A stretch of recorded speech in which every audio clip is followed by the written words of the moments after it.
All right, guys, welcome back to the show. Before I go on to the next topic, I just want to give a big shout out to Dead End Studios. If you need any type of audio or video type of needs, if you want to start your own podcast, make sure you hit them up at deadendstudiosatl.com. Also on social media at Dead End Studios ATL. Make sure you also give us a follow at Black Korea Podcast on IG. Also on Twitter, Black Korea ATL. And if you have any questions, if you just want to engage with us, make sure you hit us up at blackkoreaatl@gmail.com. Hey. Shout out to Mike, too. Mike done it. Yes, I was actually going to say that. Mike, what's going on, man? I'm just chilling the record. You know how I do it. Mike is our cameraman. That's the voice you hear off camera that you don't see. International man of mystery. Yeah, man. That's it. Is that what you're going by these days? Yeah. Yeah, man. But we got a very special guest today in the building, Mr. Kevin Wright. Hello, people. How are you?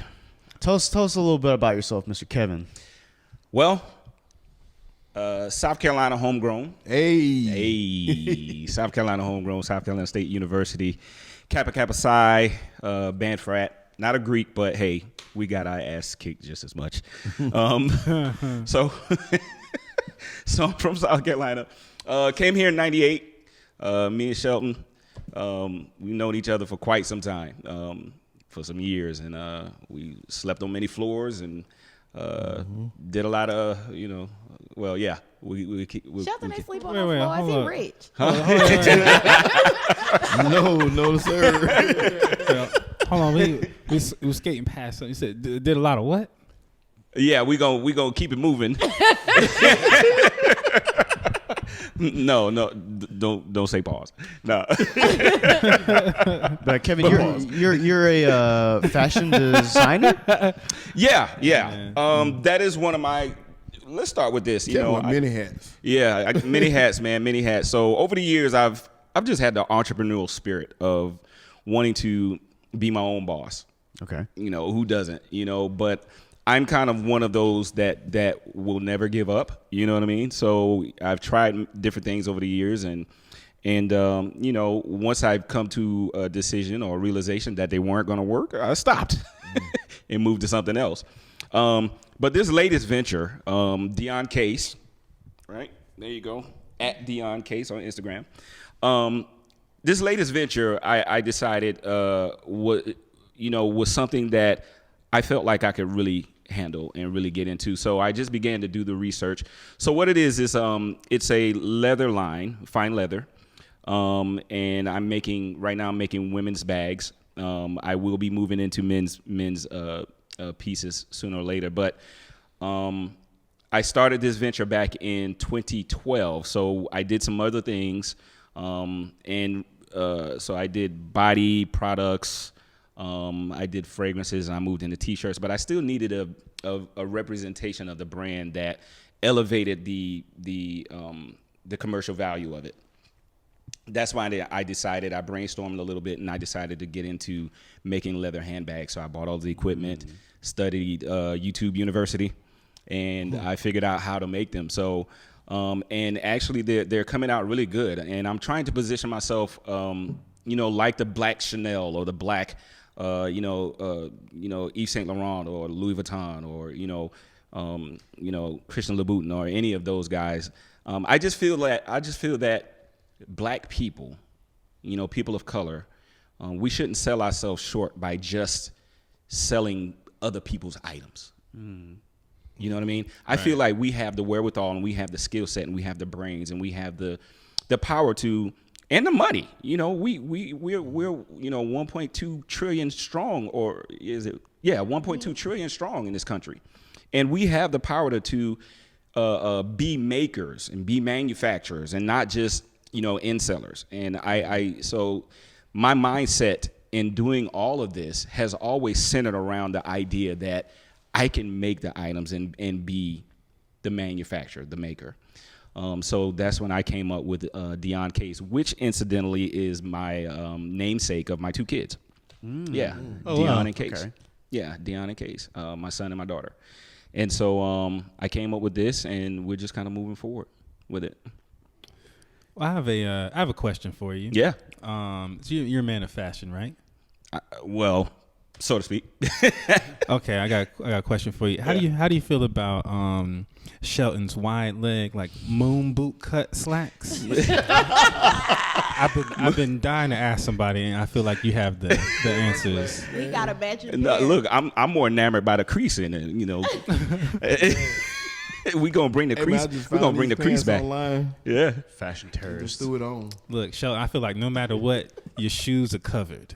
it's covered. No matter what. I gotta look at that next time. I'm gonna check it out next time. So yeah, so like a slut. that's pretty much what I've been doing, man. Dion Case. So you guys go check it out on Instagram. It's Dion Case Collections. Spell Dion for us. Yeah. DIONCASE collections. And the website is dioncase.com. So just check the website out. Make sure you follow. A lot of people don't follow. I don't know why. Make sure you follow. Right now. If you see something you like, we're still growing. The website is. I'm still putting. I did the website, the photography. I'm making all the pieces.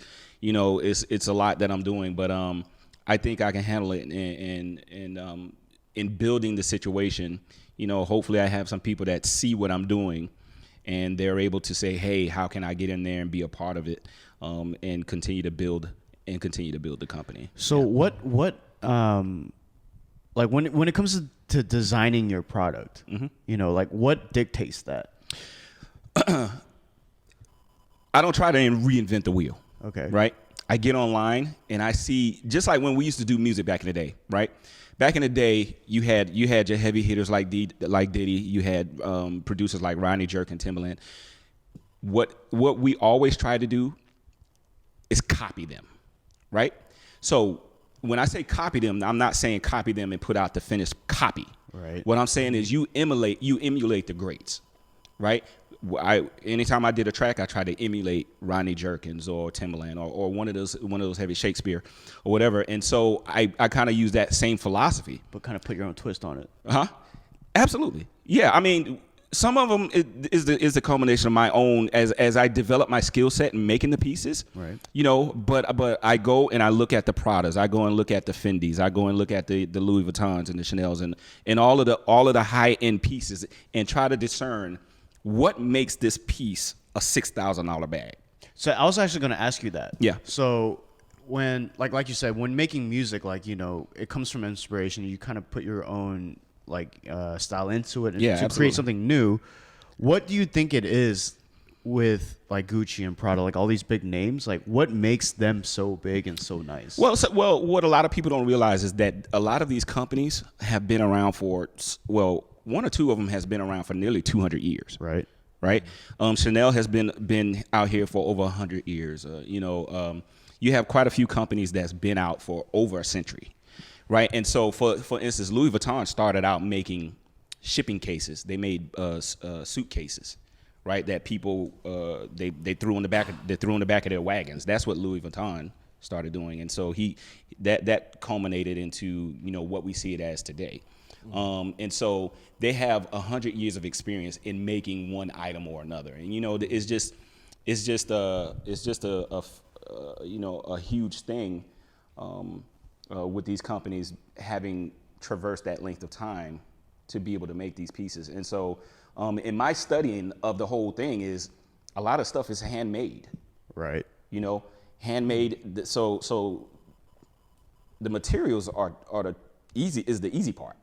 Really? Yes, the material is the easy part. Mm-hmm. The labor and the skills that's needed to put these pieces together is what costs, and then you add on the reputation of the companies and all of that stuff, which tax on the cost. But some of the pieces I actually looked at, like a $2,500 bag, for instance, $2,500 Louis Vuitton. Just in me studying the whole process, is very close to that value.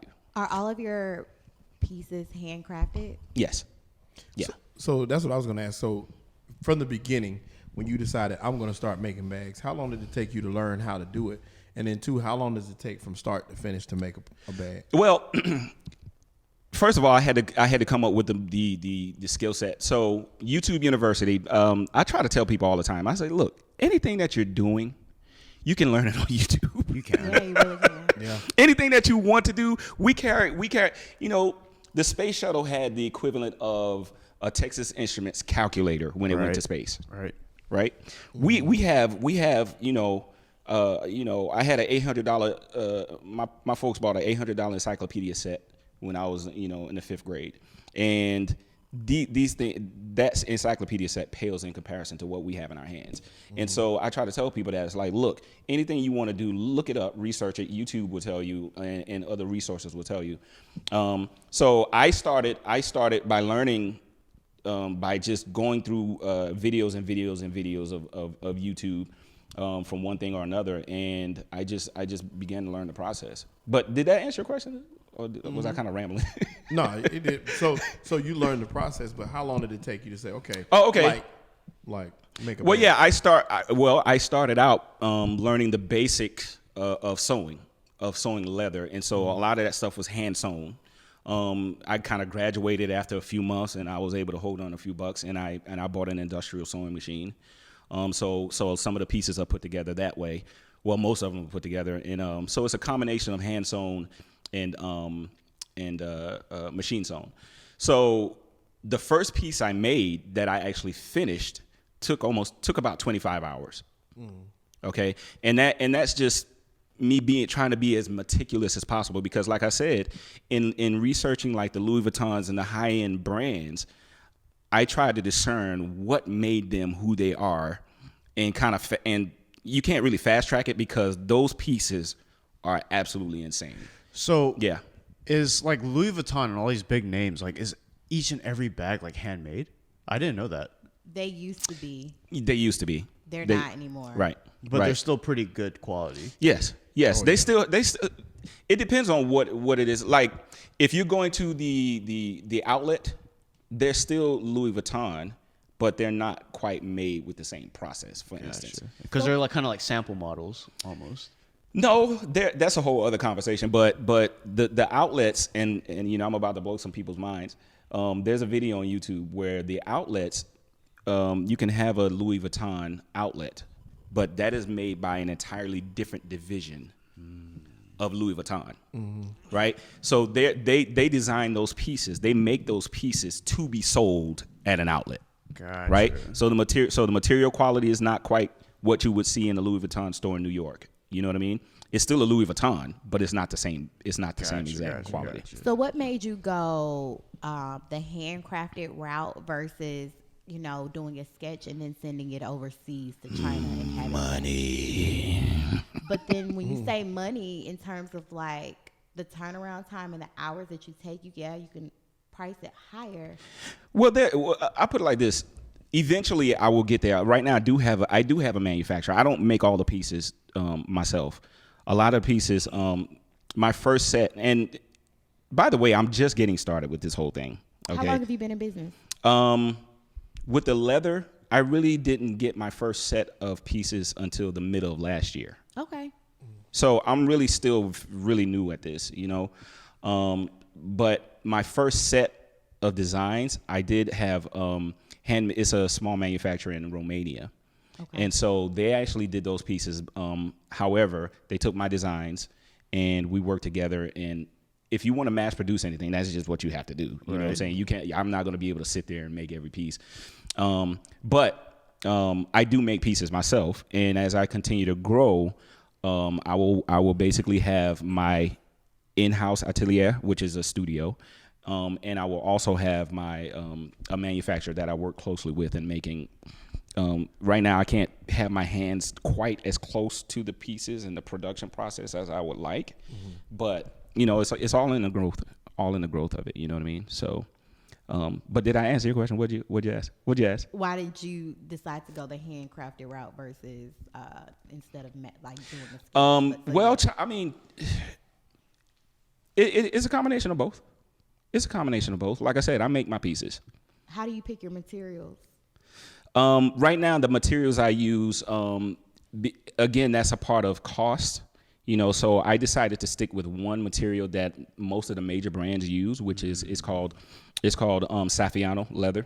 Okay. And it's Italian calf leather, and it's super durable. It's easy to work with, and every designer under the sun uses, every bag is made with Saffiano leather, and then they have other leathers too. My whole thing about that stuff is it's a smell. Yeah, I don't know what it is because well, it's cow. yeah, I have a Gucci wallet for my girlfriend, and I don't give a fuck about brand name stuff, but something about this, like the feel of it, the smell of it, like Absolutely. I love the smell of it, and no matter how old it gets, it has the same leather smell, and that's how I knew. I was like, dude, this is like some nice stuff. Yeah. Yeah. Yeah. That's the real deal. Yeah. It's what's it called? It's full grain leather and not genuine leather. That's a whole other thing. Right. Genuine leather. Anytime you see something with genuine leather, toss it back in the bin. Really? Yeah. Gotcha. Yeah. One question I have for you is, so you knowing all you know, right? And you doing what you're doing right now, there's got to be hundreds of people trying to do the same thing. Absolutely not. No? No. Really? No. Not from the standpoint of what I'm doing. I'm trying to elevate the situation. You have people who are making bags but they don't have, for instance, the fit and finish that I would have on my bags. Like, I've looked all over the place. Elaborate on finish. Like, what do you mean? Well, like the edges, like it's still a work in progress. But a lot of bags, and there's a market. Don't get me wrong. There's a market for the unfinished Americana style of bags. You can see, like a raw bag where you see the rivets in it. They're good pieces, and I would have to basically show it to you. But I'm kind of going for the more finished Italian, high end, polished type of bag. You know what I mean? And I don't see a whole lot of people doing that. Yeah, that's just what I'm doing. Trying to go for that type of vibe. Who's your ideal client? My ideal client, anybody who wants to buy the bag. Hey, I'm still working through the marketing and trying to figure out what's my niche, what's my spot, because just like in fragrance, and I do have a fragrance too that I designed.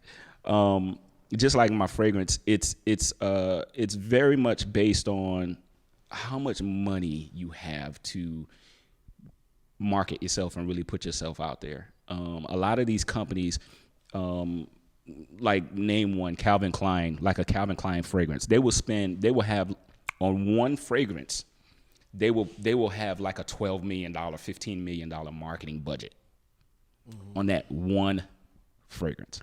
I saw a YouTube video on fragrances too, where like there's like this one big company, and it's like a lab. And like that one, like let's say if YSL or Calvin Klein is Coty. Yeah. They'd be like, I want to represent this, like summer, but like kind of more of a sweet, blah, blah, blah. And they'll try to work on that, and then they'll show that product to that brand, and they'll go from there. Right. Oh yeah. So is that kind of what you're going through right now as well? Somewhat. I kind of left the fragrance thing because fragrances is a completely different beast. Right. I started out with that. Shelton remember some of the early renditions. How was it, Shelton? It was cool, but he had it was just watching him go through the process was crazy though. Yeah. No, but how was the smell though? It smelled good. It smelled good? Mm-hmm. You use it? Would you use it? What was the first one you did? The sax? Yeah, I mean, I don't know. It was called Guile. And eventually I'll be coming back to that. Sounds like a Street Fighter name. It had a very woody. I mean, this was years, but this was years ago. When I first really started, like back in 2014, when I let him smell that. But it's just the process is really, really intense, and you can't sell fragrances online in the sense of somebody who doesn't know you and you're asking them to spend $65 on a fragrance that they never smelled before and it doesn't have a reputation. So I needed to move beyond that and have more of a visual representation of the brand itself. And so that's why I was like, all right, I need a visual representation. Let me make some T-shirts. You know what I'm saying? So I started making T-shirts. That was cool. And then I still needed to elevate the perceived value of the brand. And that's what brought me actually to the leather. I was like, I think leather is a universal. Leather would never go out of style, unless we have a Holocaust. But, that's something that I could really, sink my teeth into. And so far, I'm getting tons of great feedback. And, people are loving the pieces. What made you pick bags, women's bags? It was just something it was just easy. Yeah, I started off with a women's tote. So it was What's kind a of tote? a tote. It's a big bag that women carry around, and they just throw a bunch of shit in it. Yeah. You know Tote it what I'm around. Yeah. Tote that bag. You better tote that Most bag. women carry it for like work purposes. Yeah. Or it's a universal bag that you could use. Oh, the for one that pretty much fucks up your back. They what? You gotta do the. Yeah. What's the weight of your bags? Because I saw some of your bags have like chains in terms of They're pretty. sturdy. They're sturdy. Some women like a heavier bag because they feel like it's more quality. It just depends on it really just depends on the woman. Yeah. These bags, my bags aren't that heavy. They aren't that heavy. I don't have some of the ones I made by hand. I used the Saffiano leather and suede on the inside, right? But the other ones that I had from my manufacturer, I had them use I'm drawing a blank, but it is a different material. What's kind of like the rough price point of whatever? I'm trying to expand the price point now. I'm trying to expand my designs. I'm trying to expand a whole lot about this brand. But it just takes a lot of resources, a lot of time, and I still work a day job. Well, the reason I'm asking you this is because I want to get my girl something. You know what I'm saying? Like, the price point, it just depends on what bag. Does she? A lot of women now carry smaller pieces. They carry smaller bags. she likes smaller. Yeah, so I have what I call a Buddha Mini, and I don't know if you check the Instagram, they start from 165. I think the highest one is 225. 245. I can do that because I bought her a wallet. I had no idea these things were so freaking expensive. Well, I mean, considering what I'm doing and the way they look, and I'm not trying to brag, but just the feedback that I get from a lot of people, because in my research I'm asking, and they're tired of me. I'm like, what do you think about this? What do you think about this? What do you think about this? What do you think? He's like, all right, Kevin, yeah, you do this, that, So the feedback that I get is some of my bags kind of remind them of Coach. I was actually going to ask you, Uh-huh. like what would it kind of like simulate in a sense? Yeah, the totes, some of those other pieces kind of remind them of Coach. But the other Buddha, the smaller bags, I don't know. You just take it big. And do you have like a specific brand name like stamp? Yeah. I have an embossed logo. I use embossing right now. In the future, I am looking to make nameplates, and have those designed. But that's a whole other thing. How did you determine your price point for your bags? There's a formula that I use.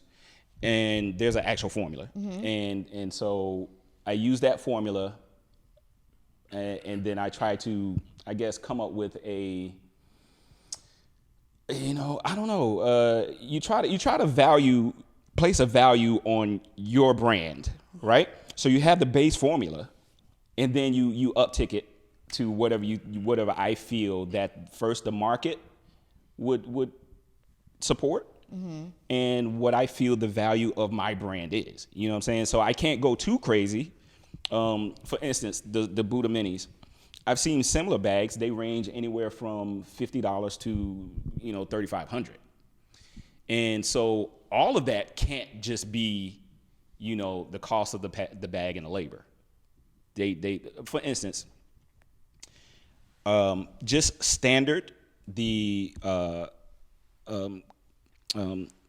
Lagerfeld, what's his brand? Fendi, is probably the highest priced brand out there. I mean, his bags are insanely expensive. You can set a Fendi bag here, and you can set a whatever other bag here, and it could be the same bag. Fendi is going to be $7,500, and this bag is going to be $900. So why couldn't you let's say, what comes to mind is like the big baller brand. right? I mean, granted, they have, the Baller Brothers, and they have some sort of marketing like back behind it. But like, what if you just put like a crazy ass price point behind your product, and people would just be like, "Holy shit!" Just because of this price, this has to be like a crazy ass brand. Like, don't you think that would kind of blow it up? People like exclusivity, and you could do that. There's nothing stopping you from doing that. It's all based on. I mean, look at no shade, but look at Off-White. Right. Look at Off-White. I was like, all right. It's kind of like, y'all ever see that video where I'm definitely not like Right. trying to lower your shit. Okay, yeah, But yeah. what I'm saying is like, in a known perspective, like I've seen a video where they took like Payless shoes. Yeah. Oh, I saw that. And they sold it at like a really high end spot, and they'd be like, "This is great quality. This I would pay X amount of $5,000 yeah. for this product." Like yeah, and I'm just coining this phrase, but I call it the Steve Jobs effect. Steve Jobs was like, you don't ask people what they want, you tell them what they want. So if you're that aggressive, you can take that approach if you want. Like you can take that approach, but I'm not that ballsy just yet. So I'm just trying to take the safe route, but. I think you should do it on one of your products, but like this is one exclusive item that's like, Well, I will be doing that. I will be doing that. Eventually. especially if you have the quality for it. Yeah. Yeah. So what's unique about Dion case? I think one unique aspect of it is of Dion case is the fact that it is a black brand, and I am shooting for a level of quality and a level of exclusivity and a level of pride.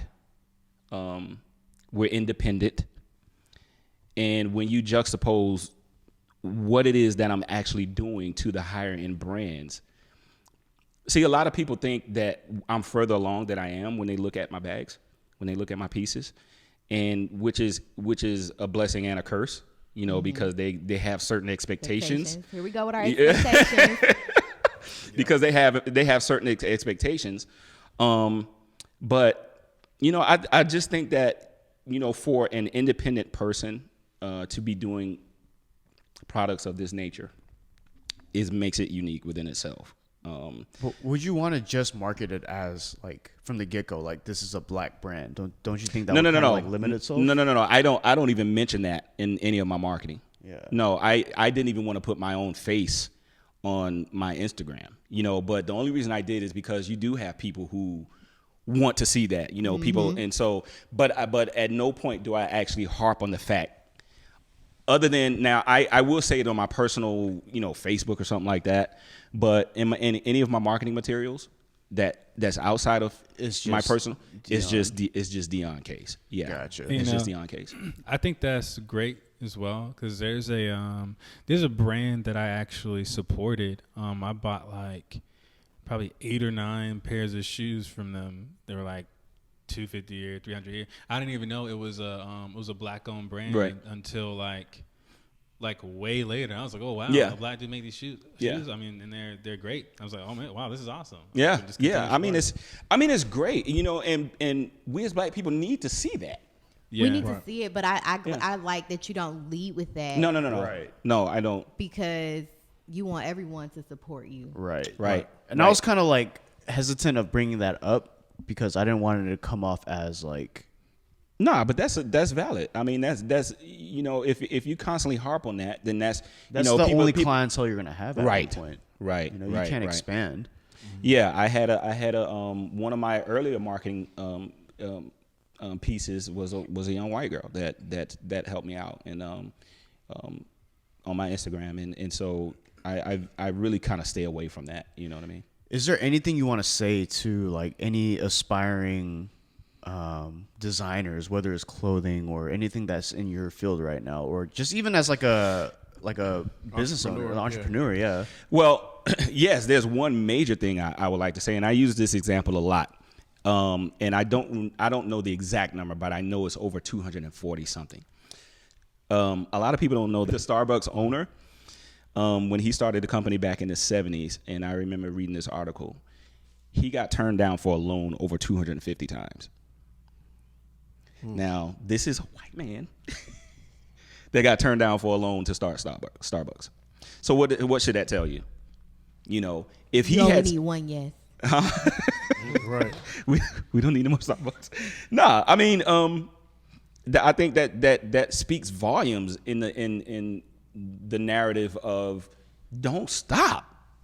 Don't stop. And just think about the resources that he had to fight to find out, you know, to garner and put under his belt versus where we are now with this day and age of information. You know what I mean? It's like every corner I turn and every person that I listen to, every, you know, piece of information, they're always saying, I just heard Mark Cuban talking with Steve Harvey today. Mark Cuban was like, I was sleeping in cars, he was like, I just struggled until I came up with that one idea. He said, it only takes one. He said, it only takes one idea for you to be successful. And once that idea hits, then you just have to stay with it. And you have to stick with it. And you keep moving. And there is a feasibility to what you're actually trying to figure out now. If you already see that, you know, selling gummy bears is selling gummy bears might not be the thing, but yeah, it's just to keep fighting, man. Keep pushing through and do your research and due diligence. If you think you have a great idea and you know you've done your due diligence and figuring it out, just keep moving. Yeah. Let me ask you something. One thing about Kevin, and I've known Kevin for a long time. One thing about him is he's one of the most determined, persistent people I've ever met in my freaking life. That's what it takes to be an entrepreneur. It does. Yeah. And it's unbelievable how hard he goes for what he believes in and how he can shift in like from music, you know, like we met on music, and to be able to be a musician to a photographer to the next step to selling lotions and doing all this stuff. And it's like, so where does that come from? Where did you get that from? I really have to give my pops my mom and my pops, man. You know, they're the epitome of entrepreneur, the entrepreneurial spirit. You know what I mean? They were always, they just always had an excitement about being their own. And, you know, their success is their kids.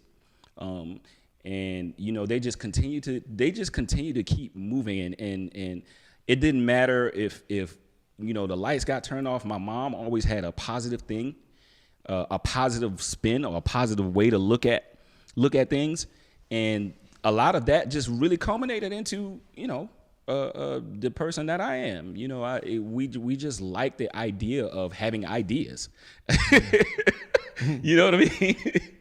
We just love the idea of having ideas. And so we just love to pursue the idea of having an idea. You know what I mean? So yeah. That's crazy. Yeah, that's just how we are. I want to take a look at your product. All right, yeah, sure. Yeah, I really want to take a look at your product. Where can we find it? Like, go ahead and you can go to www, and yes, I did use the 3 W's, DionCase.com, DionCase.com. Again, another, you know, thing that I'm doing, I'm building that website myself, so don't be too hard on me, but we're continuing to grow, and eventually I'll be able to hire somebody to work on it. But you can go to the website, man, and kind of peruse my current offerings, some of the pieces. Well, actually, the entire line. You have the Athens collection, which consists of a tote, a hybrid pouch, and a wallet. And then you have the Buddha Minis. That's basically a crossbody carry. You have a few of the little handheld wallets, like this little guy here that I made. Can I take a look at Yeah, it's just similar to that. You know, little quick wallets, little. Yep, that's real leather. It's got that smell. It's got that smell. Yeah, so little pieces like that, and right now I'm trying to build up the entire impulse buy aspect of the company. Eventually, I'll be moving into belts, men's wallets, men's backpacks, and continuing to grow the women's line, and we'll just keep it moving. Yeah, true. But we'll put a link on our our social media too, Yeah. just so everybody can see it. I'm really curious to see what this product's like. I looked at it earlier. It's nice. It's handcrafted, structured. It's nice. Well, thank you. Got good detail. Thank you. Yeah. Yeah, but thank you for your knowledge. Yeah. I'm really excited to take a look at your product. Thank you, man. But yeah, before we go on to the next topic, I was actually going to say, make sure to let Shelton know when you get into slacks as well. Yeah. So I can get some slacks. Yeah, I'll make you some leather chaps. How about that? I need that. Please don't put Shelton in no chat. on next week's episode, Shelton. Shelton and leather chaps. Please don't put him in no chat. I don't want to see it. Before we go on to the next segment of the show, we'll take a before we go on to the next segment of the show, we'll take a real quick break and we'll be right back. Hey.